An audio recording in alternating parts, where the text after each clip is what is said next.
Hello everyone. My name's Pepper and welcome to the channel. Today I got two crazy stories for you and they're possibly the worst trips I have ever had on some tabs.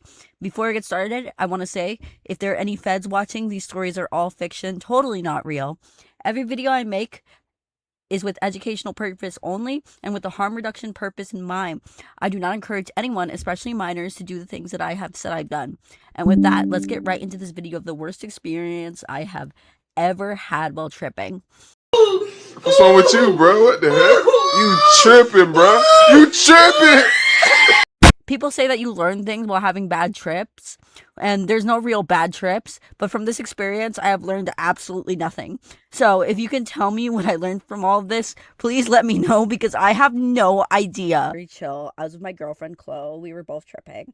I was having a little bit of a challenging experience, but I didn't think I was not having fun. I mean, I was just worried about some things I could easily push to the back of my mind, like when we were going to go, when it was going to wear off, but we were chilling at home for a few hours, so it was cool.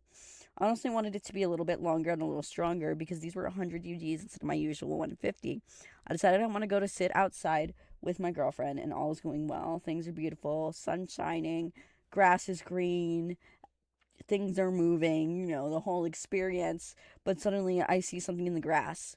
It's shiny. I think it may be some sort of old toy I left outside from when I was young that somehow was missed, and I didn't pick it up. I looked down into the grass, doing one of those Asian squats, observing for a moment, staring down at the shiny object in the grass. I do remember trying to check out to see if it was a bug, but it just didn't look like it to me. It could have been be a piece of a bottle cap or something that someone threw over the fence. The last thing I would have expected was, well, what it was. I took my finger, assuming it was safe, and then I poked it. Worst mistake ever. The beetle itself that I poked was dead, but I somehow missed about 50 ants that were eating it, and it ended up biting me. Just something ended up biting me, and there was a big bite right on the edge of my finger.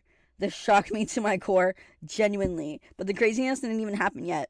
My body starts to feel dirty, like absolutely fucking disgusting. Like there are bugs under my skin. I left the mess in the last room because I was in there and I was tripping, and it always ends up being a mess when you're doing that. And I told Chloe I'll clean up later. I try not to let her know how much of a little baby that I'm being right now, but my finger is swelling to like double the size, and I find out later that it wasn't me tripping. It was literally my finger doing that. Like it was literally double the size. So I kept trying to convince myself that it wasn't, but it was scary. I didn't really know it bit me too, and that's where most of the fear came from. I tell her that I'll take a shower, and she decides to supervise me because she can tell I'm not doing well. But before I shower, she tells me I should clean up, and I tell her to let's just go in the bathroom, let's just chill, it'll be fine, and then I'll go down. But as I'm sitting on the toilet trying to get my bearings after we go up, I'm looking at my pulsating finger, wondering if whatever bit me poisonous. Suddenly, ants just bursted out the core of the bite, like the middle of the bite where they bit me. Just crawling up my arms, down my legs, just everywhere, all of my body. It was terrifying. I'm starting to breathe heavy. I go, I need to take a shower. Chloe tries to remind me again to clean up, but I can't do that because I am covered in ants in my head. So I go, I have to go now in the best way I can without yelling at her because I do not want to yell at my partner. I feel disgusted and I can feel like every single ant leg up and down me. I turn to shower and I get in, and thankfully, because um my logic helped me shower. The bugs went away because I thought they like went down the drain, and she put an antihistamine on the bite, which at least had me placebo affected to where I thought it was better. And when I left the shower, she pretended to look for bugs, searching up and down my room before she let me back in.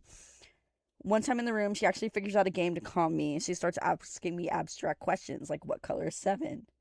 I say green. "Okay, what shape is green?" Etc., etc., and it goes in circles until I came back to Earth. That first experience honestly was very terrifying. I think I honestly have a lasting fear of bugs now because of it, which is honestly kind of shitty because I was one of those people who couldn't really mind bugs before, if you get what I mean. Like, I never worried about them. So, yeah, it's very, very scary that that happened to me, and now every time I see a bug, I think about it, and my skin crawls a little bit. For our second story, I was again worried about it ending. I wanted to go to the park all day, but my girlfriend didn't, and so she decided, let's go to City Walk. If you've never ever been, you have to pay for parking nearby, and if you don't, you have to find parking about 2 miles down. So, you know, and the walk to City Walk is entirely uphill, just 100% uphill.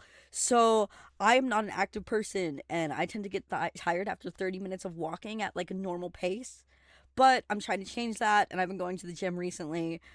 But this was at a time where I was really out of shape. I haven't really been to the gym since I was a child, like much younger. So, I was out of shape. We parked the car illegally. Like we were at a train station and we weren't supposed to be parking it there. And it was messing with my head. Chloe looks nervously about halfway up while we're walking and goes, do you think we should check on the car before? And that was already setting me off. So I tell her not to tell me that because I was thinking about the car since we left, like all day. But she tells us to push forward. So I get about 3 steps up more before anxiety takes over and I start getting scared. I feel it in my stomach. It's like a pit in my stomach. But at one point, we reach this giant bridge and it goes about 200 stories up to connect us to this upper area where City Walk is. Despite how big this bridge is, how big this bridge is, the anxiety takes over. And I just feel like I'm falling through. I have to hold on to her arm, like my life depends on it, because I'm like I'm gonna fall down. I'm gonna fall down. Like that's all my brain is telling me. But the second we get to the edge of the bridge, I start breaking down, just crying. I want to go home. I can't be here anymore. This is fucking crazy. I don't like it here. I don't yell that, but like that's what I'm thinking in my head. Like I remember very vividly, not swearing, not doing anything, just being like, "Why are we here? I don't want to be here." And she agrees. She's never been there before, so she didn't know how long the walk was, so she apologizes, and I'm fine, but I keep looping about it. It has nothing to do with her. In fact, immediately I've taken this away from her. It's just entirely about, oh, this is going to end soon. And it's going to end soon, and I didn't get to do anything that I want, and I didn't achieve my goal, I guess. So, I just kept looping that in the car, like every time I thought that I would be better immediately I started thinking about it again and it was just ruining my day. So for the next like 5-6 hours, the hour going home, whatever, I had to be calmed down. And it was hard to calm me down, but thankfully, thank God above that she does not hold that against me and she understands what happened and we talked about it later. So yeah, those are my two worst tripping experiences. And yeah, I hope you guys enjoyed it. If you guys like the stories, please give me a follow. Let's try to get 10 likes on this and let's see if I get hit 40 subscribers. We're 2 people away. Come join the Peppers Bodega team. Go follow me. Do whatever, okay? Love y'all. Bye.